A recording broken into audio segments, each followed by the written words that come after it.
अस्सलाम वालेकुम। SM news के साथ मैं हूं इश्तियाक अली। खबरों का सिलसिला बढ़ाते हुए खबर शामिल करते हैं कसूर से। बिस्मिल्लाह वेलफेयर फाउंडेशन फूलनगर के ज़ेरे एहतमाम होने वाला 12वां एक रोज़ा free I and medical camp, जिसमें 300 से ज़ायद जनरल मरीजों का चेकअप किया गया।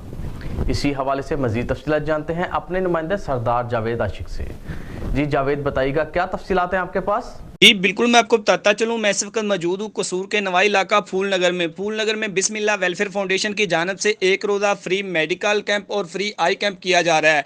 बात की जाए मरीज़ों की तो मरीज़ों का रुझान बहुत ज़्यादा है। मेडिकल कैंप की बात की जाए 300 से ज़्यादा जनरल मरीज़ों का चेकअप हो चुका है। चेकअप बिल्कुल फ्री ऑफ कास्ट है, कोई पर्ची फीस नहीं, हर तरह का चेकअप बिल्कुल फ्री ऑफ कास्ट है। अद्वियात बिल्कुल फ्री दी जा रही है। अगर बात की जाए आई कैंप की तो आई कैंप के हवाले से मैं आपको बताता चलूँ, 350 से ज़्यादा मरीज़ों की आंखों का मुकम्मल कंप्यूटर चेकअप हो चुका है। उनको एनकें फ्री में दी गई हैं, मेडिसन ड्रॉप्स ऑफ फ्री में दिए गए हैं। 35 ऐसे मरीज हैं जिनकी आंखों का सुबह इंशाल्लाह ऑपरेशन भी किया जाएगा। कैमरा टीम के साथ सरदार जावेद शिकरोगर, SM न्यूज़ कसूर। बहुत शुक्रिया जावेद तफसीलात से आगाह करने के लिए। अब तक के लिए इतना ही। मज़ीद खबरों के लिए देखते रहिए SM न्यूज़।